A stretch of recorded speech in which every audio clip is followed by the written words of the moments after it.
Hello. Hello, everyone. Wow, I'm really red today. You look like a tomato. But in a shirt. Hello, everyone. We've got Kevin's here, Dad's here, Fab's here, Nina's here. Hello, everyone. Welcome to a Sunday special. Yes. Well, we are gonna... Today is a special day. Come on. We are gonna try to do it a little bit faster. For one reason, we have to train. Yeah. Because of the new restrictions in Madrid, there is how do you say toque de queda? Curfew. Curfew. It's a word that I refuse to learn. And it's a rule I refuse to follow. So we have to go bed now in Madrid at 11. No, today is 11, but today is 11.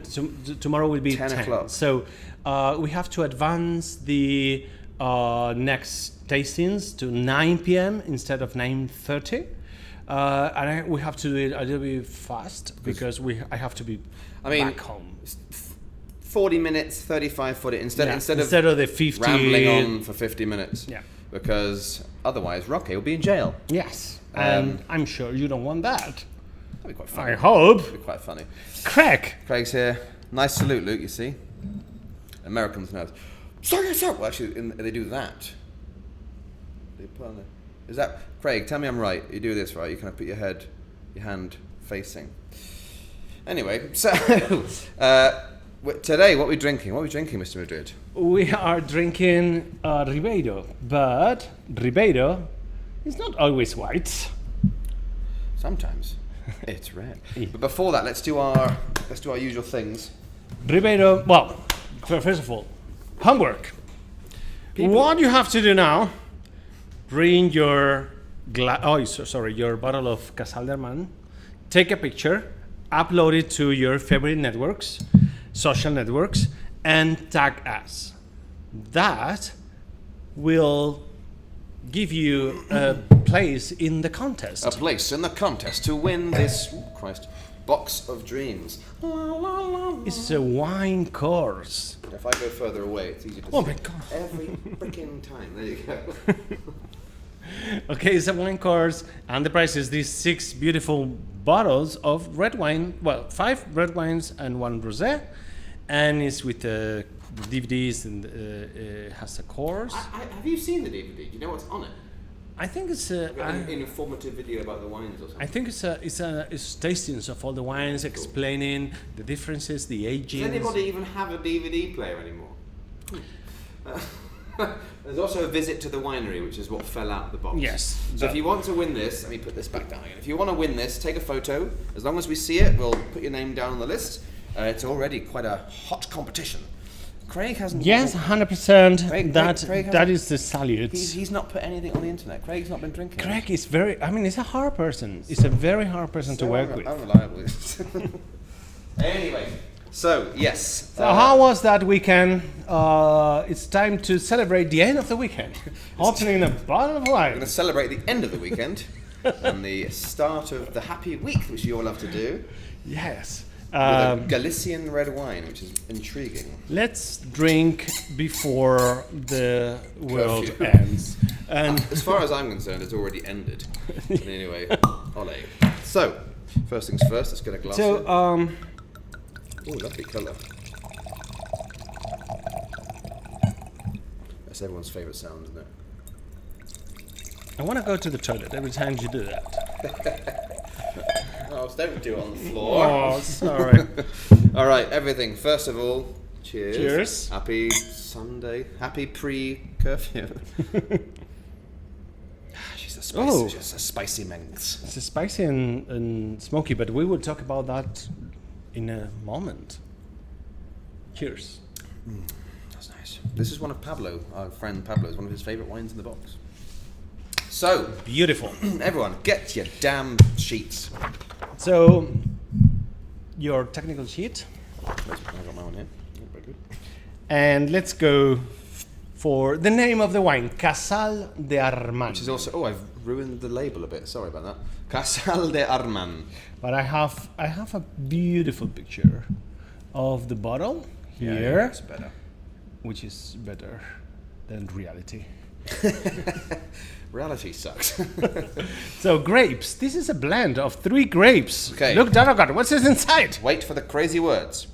Sauson, S-O-U-S-O-N. That's the easy one. Sauson. Then you have the slightly more difficult Caino Longo, 2 words, C-A-I-N-O, Caino Longo, the long Caino. And then the more complicated one, Branceao, B-R-A-N-C-E-L-L-A-O, Branceao. You will see the names written a little bit later. Vintage. So this is important because we've just recently received the one you all and we have, the 2019. However, when we asked The brandly new. Yes, when we got the recording, we have a message from the winery. When we asked for that, they were still on the 2018. But I checked with the winery. He said, look, the information is the same. It's basically the same wine. So don't worry about that. But we are currently drinking right now the 2019. Yeah. And the alcohol 13. So it's not bad. Classic Galicia. Classic Galicia, not bad for Galicia. Remember, yeah, because I mean, when you have a red wine from the north, you are always going to have less alcohol. That's something normal. Producer. Casal de Armán. Sorry, I was enjoying my vino. And region, this is Dio Ribeiro. There's the word if you've never seen the word before. Ribeiro. Okay. Where I was not last year. Definitely not last year. 2 years ago. Let's go for the visual check of the wine. Of course, this is bright. It's bright, yeah. But it's medium body.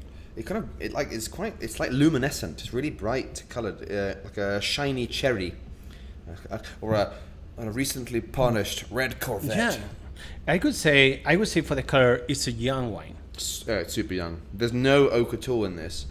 It only has a little bit of time in the bottle and on the lees, but there's no oak at all. This is young, fresh. These guys, well, we'll show you the range. We have a photo of the range, but they have another one called Siete Cupos, which is another blended one, which is even younger. This has had a bit of aging in bottles, but we'll talk about that. But it's super. But it has a beautiful color. I don't know if you can. You can't really see it on this blooming thing, can you? Oh, you can see a little bit at the top. You can see the shiny pink at the top. It's beautiful, beautiful pink. The Galician red wines tend to have a beautiful, like bright, shining cherry color, which is always very pleasing. I would love to have a way to check the color here. Yeah, maybe hold it up against that. Can you? Hang on. I don't. This is embarrassing. This is really professional. Anyway. Well, clarity. This is Super clean. super clean, No as problems. looks soul. Oh, And thanks, man. That used to be really dark, and now it's clean. now you are innocent as a little puppy. Oh dear. So, I really am. Well, Smells. olfactory phase. So much going on for a young wine. It's not. I mean, it looks like a young wine, but it's quite complex in the nose. It's really spicy. It's grassy. It's herby. If It's anyone's herby. got, if I agree anyone's- with that. It's herby. If anyone has this wine, please write down what you can smell. I just realised the wine is the same Spicy, colour as my herby, head. and What else did I smell? There's that. I mean, I know it's a stupid word which we throw around a lot, but balsamic-y. But you know, it's also a bit floral, and the fruits are sort of red fruits. I think I get licorice. the fruits are like raspberries and plums. It's not Yeah. a dark wine. And it's something smoky, which is interesting. It's what I get. If you told me there's no barrel here, Yeah. where that smoke So comes the way this one is made, maybe it's this. So this wine is produced, and then the 2019 vintage, and then that wine sits on the lees for 11 months, which is fairly common for red wine as well, and then it spends 3 to 4 months redondeado, rounding out in the bottle. So the complexity is just from these amazing grapes. Fabio, I get red fruit in the nose, but blackberry in the mouth. Lots of carbonic carbonic I maceration. don't think there's any carbonic maceration. Yeah. As far as we know, It's there's just no carbonic maceration. Normal fermentation, and then dejado and left on the leaves. So maybe you should close the bottle of wine and go home and go bed. And maybe do a different, try and get a better qualification. Yeah. But it does have that. I know what he's trying to say. It's this very young, It, very young smell. Oh, what's he saying? Like a Beaujolais. Like a Beaujolais yeah. a bit. God, he's out of control. Yeah. But he's right. It has that sort of bright, juicy bubblegum quality. But Well, no, no I carbonate. think that's one of the characteristics of the wines of Galicia. It is hard to get these big reds from the north.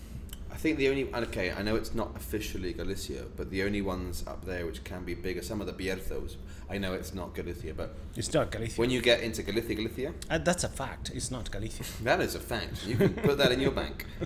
But the Gallego ones...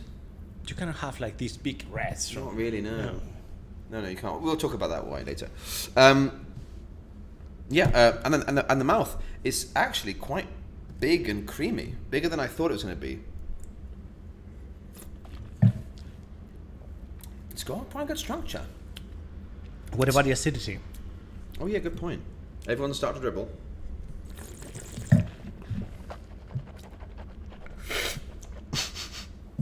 Yeah, it's got it. It's quite acidic. It's got a lovely aftertaste, like spicy, herby aftertaste. I need some faves with something. Oh yeah. This would have gone well with the hamburger for lunch. Yeah, we had a hamburger for today's lunch. Five Guys, although other companies are available, this would go well with a hamburger. Yeah. Because Mencia... I prefer to go with some faves. Faves with something. See, I'm getting hungry now. Anyway, where should we begin? Should we start with the region this time, maybe? Do you think so? I think we should start with the region. Instead of talking about these random grapes, first of all, let's start with giving them a little story about Ribeiro, which I was traveling around with my parents a couple of years ago, and it is so beautiful. Everywhere in Galicia is beautiful, but yeah. Well, if you don't see Ribeiro, it's because it's a little region in the Galicia area. It's one of the 5 wine regions of Galicia. Rías Baixas, Ribera Sacra, Valdeorras, Monterrey, and Ribeiro. Ribeiro is probably the second most famous one after Rías Baixas. Rías Baixas is the king of the regions, and Alvarinho is the queen of the grapes. And Ribeiro is like the second choice when you ask for Galicia Although wines. now, do you think maybe Valdeorras is taking over?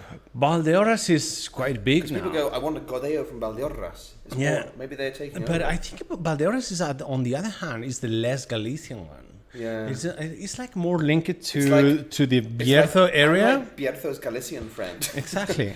Ribeiro is like the green heart of Galicia. Exactly. And well, Ribeiro is that wine region is located in the Orense province, and which I have to say, as a town, really surprised me. it's not very big. No, but I mean, that wasn't a word. I know what you mean, Luke. It's not very big. That's not what I meant. So a couple of years ago, my parents and I, we were driving around there, and we stayed first in Lugo, which was nice, but disappointed me a bit.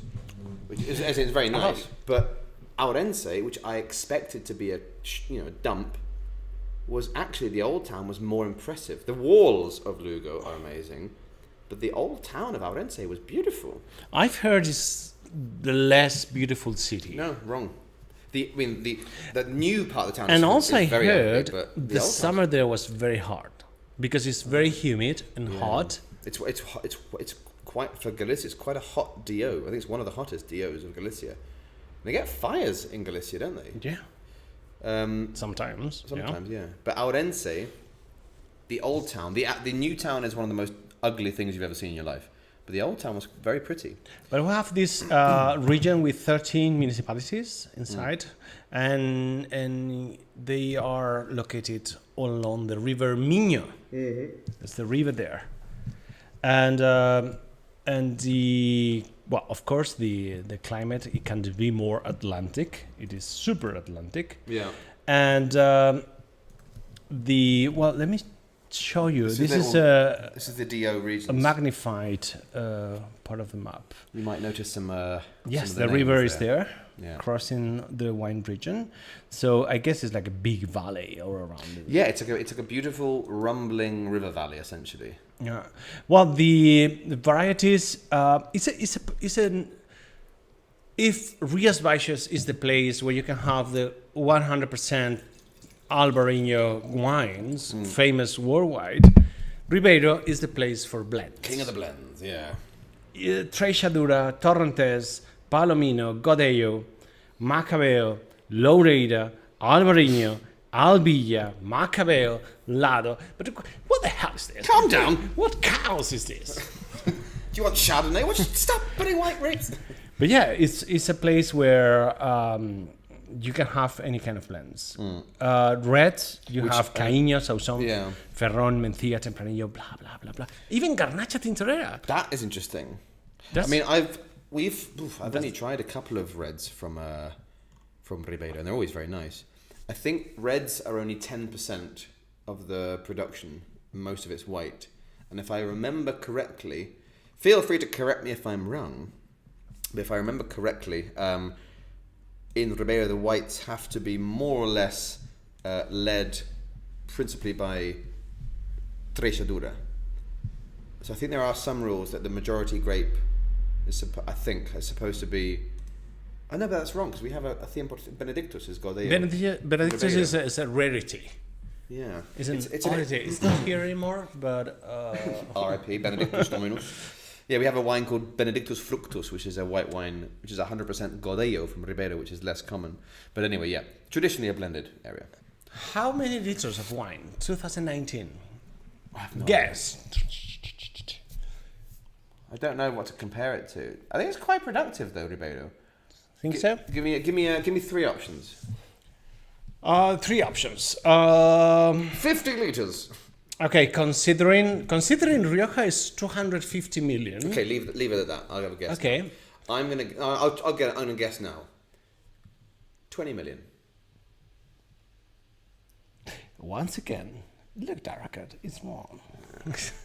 2.5. No, 8.5. 8.5 million. I was right to go low though. You were right. That's not a lot at all, is it? It's not. It's a very small one. And what about the distribution? National, international? Oh, it's got to be like 80% national at least. 95. Yeah. So it's even worse. Right, 95. 95. So it a must be shame. very hard to find these What a shame. Ribeiro wines outside. That's a shame because there's some of the best wines in the. Basically, I think I've said this many times. Anything from Galicia is amazing, but Ribeiro is fantastic. That's a shame. Oh, all these people. Hello, Mary. Mary's Hello, in the house. Erkan. Erkan's in the house. So yes. So So what else do you want to know about this region? Whatever you want to tell us. Well, it's a region you have to cross doing the St. James Way. Don't you go? You cut a little bit off the top, I think. But you cross Orense. No, you don't. That's not on the Camino. Trust me, I've done it. I've written a book. No, you don't. I thought you walked through Orense. You touch Ribeiro in the village of. It's a village on the Minho. Oh God, not Tui. That's in Portugal. Then there's a beautiful town, Porto Minho, or something like that. Someone Galician, correct me. There's a little village, and you go through that, and that is just right at the top, and it's really. I thought you really crossed the region. That is maybe more Ribera Sacra. Not really. Galicia, you don't actually. You avoid the wine regions. You're in it. You get a bit of Ribeiro, and if I remember, you get a bit of Valdeorras. You have a lot of Bierzo, and you have Rioja Navarra. But I think you just touch the sort of the top of Ribeiro as a region. Let me check here. If you see, it is this very small one. So I thought you crossed it when you went to Santiago de Compostela. Not really. So you do hit a bit of the top there. Yeah. But that little top bit there, you don't go quite as south. It is very small. It is really small, yeah. It is physically. Actually, Monterrey is bigger than Bierzo. Than Ribeiro. Drinker. Right. Any more facts about the region? Not at the moment. Now, I want you to show the people in succession. Very few in US. Boo. Yeah. Oh, sorry, Mary. I agree, Mary. And red. Well, red Ribera even less. Yeah. So, there's 3 grapes in here. So could you show, first of all, Mr. Madrid, I think let's do Sauzón first. We'll do this quickly because there's not a lot of information about these grapes. They're just local grapes. Now, Sauzon is, of the three, perhaps the one which is used more often than the other two. Now, most of these grapes are traditionally always used in blends. You almost never see them as monovarietals. That is a combination of the fact that the market is not crying out for 100% Caño Longo or whatever. And also, they tend to work better in blends because they balance each other out. So Sauzon is where, like Fabio mentioned, he tasted more dark flutes. Flutes? He tasted dark flutes. Fruits. Fruits. Dark flutes. Flutes. A very evil orchestra. Sauzon gives you, all of these grapes give you these kind of floral bits, but Sauzon often gives you the darker nature of the grapes. Also, Sauzon is the grape that you want if you want to age. Now, Caño Longo is very rarely made as a monovarietal, although we do have one from Rías Baixas. We have a Caño Longo called Golpe Golpe. It's actually more common to find in Rías Baixas Caño Longo. But anyway, again, with Caño Longo, you're going to be getting flowers, you're going to be getting all these lovely fresh fruits, and you're going to be a lot of these balsamic, spicier notes. And then you have the other one, the kind of the arguably historically the more famous grape, which is Brancellao or Brancellao, which actually is probably the origin is Portuguese for this one. The original name is probably Alvarelhao. Then it should be pronounced blue.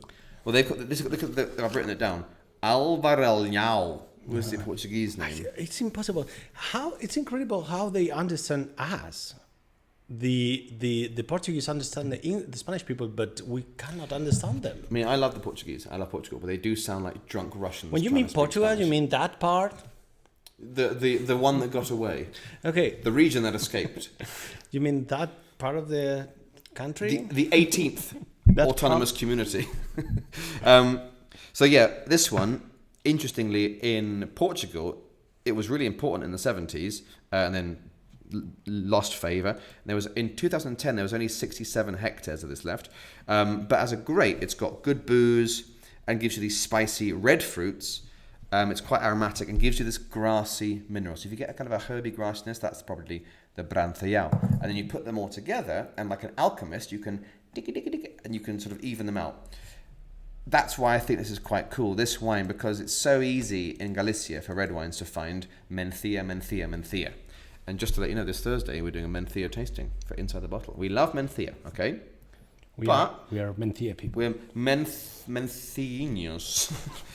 Mencinho, do a Galician. I'm having a breakdown, leave me alone. Yes. But it's quite cool to find find a wine from Galicia, which on one hand is not Mencía, and then is a blend of three random local grapes that you wouldn't be able to find this wine anyway normally in Spain, but this is what the locals drink in Ribeira, these blends of local grapes. Ferron, Sauzon, Brancellao, Merençao, all these weird grapes, and this is three.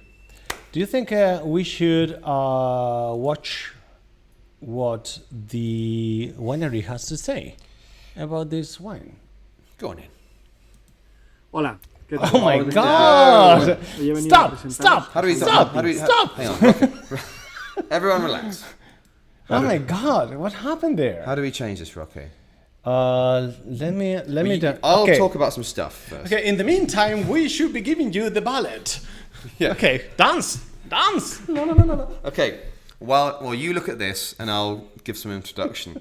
That was amazing. Let me just double check something, because it was a WhatsApp video that I was sent. Give me 2 secs. I don't know. So basically, we're quite chummy with this winery. No, I don't know. That's how it was sent to me, my friend. So basically, that man who you saw for about 3 seconds, that was Marcos. So this is a very, what we would call like an eno-tourism style winery. So Casal de Armán, it's got this kind of combo. Oh, you already done it? I think I got it. Well, I'll talk about the winery in a minute. Come on. Hola. ¿Qué tal? Espero que estéis bien. Bueno, hoy he venido a presentaros Casal de Armán Tinto. Algunos de los que ya habéis probado nuestros vinos blancos y conocíais la bodega, probablemente no sepáis que también elaboramos tinto, porque en realidad la proporción de vino tinto que hacemos es muy pequeñita, es solamente un 10%. En toda la comarca del Ribeiro en general es esta misma proporción, un 10% de tinto y mayoritariamente blanco, aunque en tiempos pasados fue prácticamente al revés, se hacía mucho más vino tinto. El vino Casal de Armán Tinto que os traigo es la añada 2018, que acaba de salir hace pocos meses al mercado, y lo elaboramos con las 3 uvas autóctonas del Ribeiro: Caíño, Sousón y Brancellao, que utilizamos a partes iguales y que vinificamos con un tercio o un 30% más o menos de raspón. El raspón es esta parte leñosa, la parte central del racimo. Esto le va a aportar al vino pues un poquito más de estructura y algo de tanino. Bueno, la uva de la que viene, con la que elaboramos este vino, viene del Valle del Avia, que es la parte norte del Ribeiro y que está en los viñedos plantados en torno al río Avia, que es un afluente del Miño que viene de norte a sur y desemboca en el Miño en Ribadavia.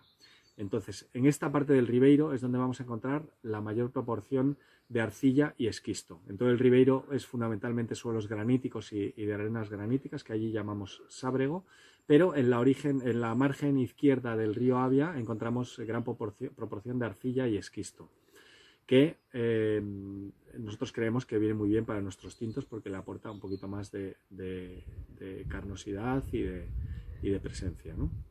Bueno, ¿qué vamos a encontrarnos en este vino? En primer lugar, el aspecto del vino es de un morado casi violáceo, de mucha juventud, con mucho brillo. Y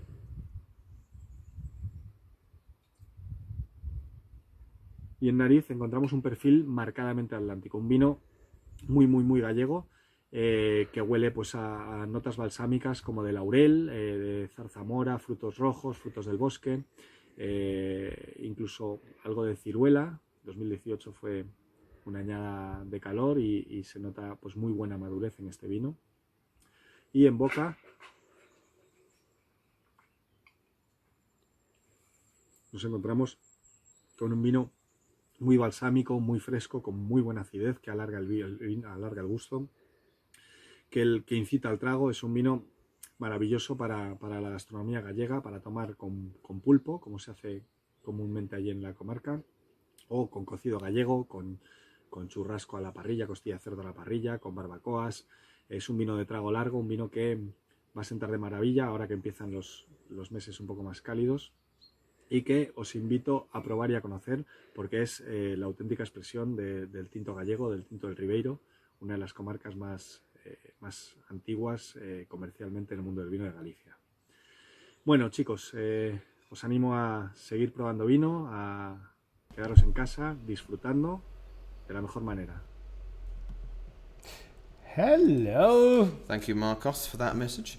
What we should do quickly, we have some nice photos of the winery, because like I was saying, it is absolutely beautiful. So they have restaurant, they have hotel, and they have winery, all in sort of one beautiful complex, which is quite common in Galicia. This is the one with the vineyards, which is lovely. And then we've got one with like an aerial shot. It's quite common in Galicia to find these buildings called pasos or pathos. Pathos. Pathos, like a historic building, basically. But oh no, maybe I don't have the photo. Or maybe I haven't got a photo. But anyway, this is basically the building. It's a historic building. It'll be like this 16th I would love century. to be there. Yes, I love those landscapes, so green, like so. You need a fireplace and a good glass of wine. Well, we have a photo of the vineyards as well, but this is classic, old medieval building style thing and vineyards. This is the bodega part. Apparently, I haven't got the photo of the actual winery bit, of the restaurant bit. But it's got a beautiful restaurant as well. But anyway, when Rocky Madrid can find the photo, I want to show you the beautiful vineyards and the river. One of these ones here. This is lovely. There you go. Look at that. Oh, that's one of my photos. Is that the River Miño? That's the Miño. So that is essentially what Ribeiro looks like. It's a river valley, with, fun fact, vineyards, but on these kind of low river valley slopes, inclinations, which gives it quite a nice climate. It's kind of ideal. Rivers are the best friend of wines. You think of a lot of the greatest wine regions in the world, and they have usually a river in them. There's a reason we call Côte de Rhône the Côte du Rhône. I have a question, or I have a doubt, or yeah. Oh, tell me. I have a very profound question. Why don't, because they have the weather, and I think they have the soil as well, why don't they have more French varieties, like Pinot Noir, or these other more delicate grapes that, or like Gewürztraminer or Riesling, or these varieties? It would be very commercial. I have dwelt on that. I think there's many things at play. First of all, Galicia's, everywhere in Spain is very proud, but the Galicians are this is how we've already done it. We've always been a historic wine region, and they're very proud of their native grapes, okay, fine. And on the other hand, maybe they think we could make Pinot Noir, but it won't be permitted in the Denominación de Origen. And I don't know if there's any other, apart from Brabantse Iria as a vino de la tierra. I don't think there are There's any no other vineyards. VTs. So maybe they're like, it's going to be vino de mesa. Yep. We tried a Merlot or Syrah from Bierzo, for example. Something like that. Yeah. And I was like, doesn't really work. So maybe, I don't know.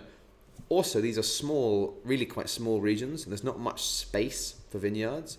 So maybe they're just like, look, the cost, the gains of planting Pinot Noir, which will be expensive, and the wine will be expensive in Ribeiro, is probably not worth the amount of bottles of normal wine I can make with local grapes. I don't know. Also, nowadays, Galicia is really like de moda, really fashionable. I would like to ask our audience, what do you think about this? Do you think these small regions, they should improve their marketing and with international varieties, or they should be stuck in their traditions? Leave us in messages. I like the vocabulary. In the should they improve box. Or should they be stuck? Well, no.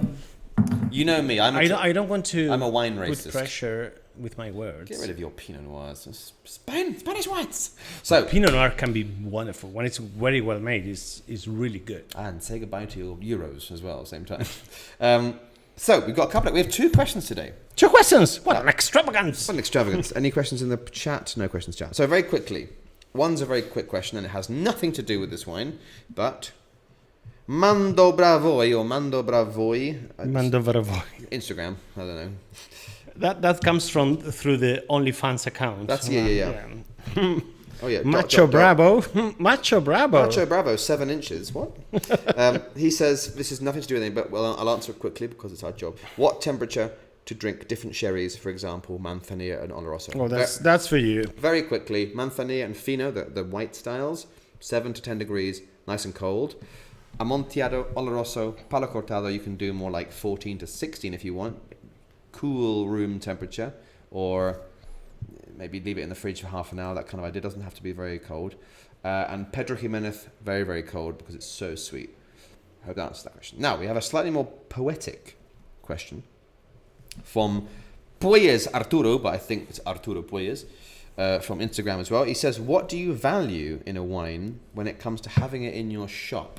Now, we could talk about online reviews and, what the critics say, but when you're really passionate about a wine, what is it that makes you want to sell that wine? That's a profound question. Wow, that's a profound question. I have basic answers, but go ahead first. So basically, because I need time to think. The most important, I think I speak for Roque as well. The most important thing is we have to like the wine. Yeah, that's a must. But fine, I think for me, if I like the wine, I like a nice story, but not. You like the story, but not a cheap story. Like like when we have all these small wineries, who it's like one person, a one-man job, or a one-woman job. We have that wine Pirita by Charlotte Allen, an English woman who came here 30 years ago, decided to make wine. Norrell Robertson, a Scottish man who wanted to make. I love these ideas of Yeah. small people who want to try and make. There is that makes also me like it. sometimes there is like a hook Yeah. in the wine, and I love that. For example, we have one of our best sellers is 100% Tempranillo, 18 months aged in whiskey barrels. Boom. Yeah, that's true. Brought from Scotland, and then you say, I want to try that. Yeah, like a little twist. That's what I love, and it helps a lot for selling. This is a wine made by someone of this neighborhood, like Saturnino, Canta la Piedra. They live here they are neighbors. This other wine. This wine is the wine that has been chosen by the specialized in wine press as the best cava of Spain. That's a hook. I love hooks. So, for example, you'll like this. Today, it came out as the news, and maybe we should get it finally. So there's a Madrid winery which we love and we sell called Las Moradas de San Martín. The Albillo in Barrica, the white wine, was just voted the best barrel white wine in Spain. Oh. So maybe we should get a case of that, for example, because that would sell.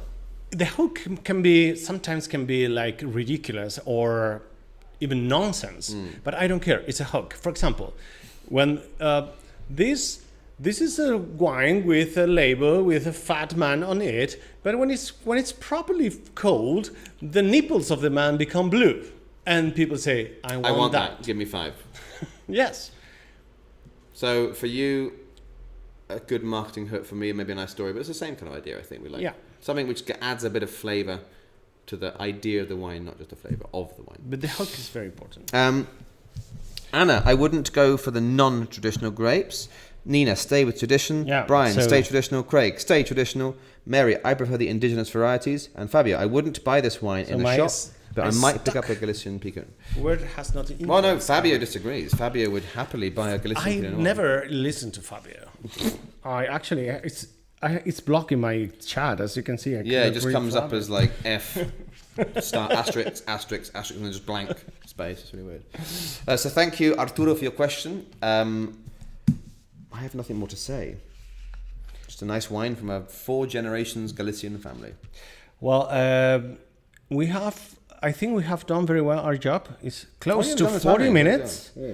So that's what we wanted, to hurry up a little bit because we don't want to be in jail. So just to confirm 3 things actually. First of all, reminder, until we say otherwise, I know if you're watching this on the internet later, it doesn't matter, but for those of you who are watching live, we will be starting bang on 9 o'clock. I have to change all the timetables of the already scheduled tastings, which I think there are only 2 more of this box. Yes, and the next one, by the way, is the Merceguera, lovely white wine from... Please do not miss that, because it's very important. Last point, Roque always pleads with you, but I will have a go.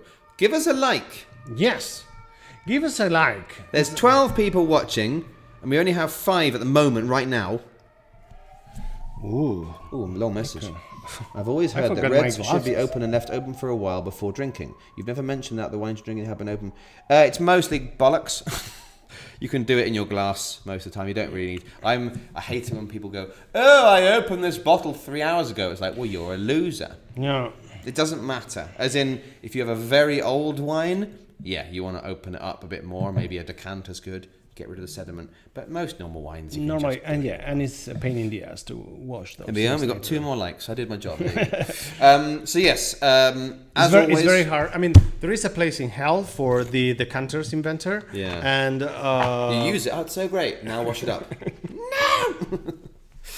But anyway, we hope you enjoyed Casal de Armán. Thank you, Marcos, for the video. Sorry you were horizontal the first time, although after a couple of these, you probably will be horizontal. Hey? All right, not a fan. Okay, well, thank you very much for being there. Take care. Please, take care of yourselves. It's a crazy old world out there. It's crazy. It's better not to read the newspapers. Don't lick anybody's eyeballs unless you know them. But yes, please take care. Take care of your people as well. And see you on Wednesday. See you on Wednesday at 9, not 9:30, 9.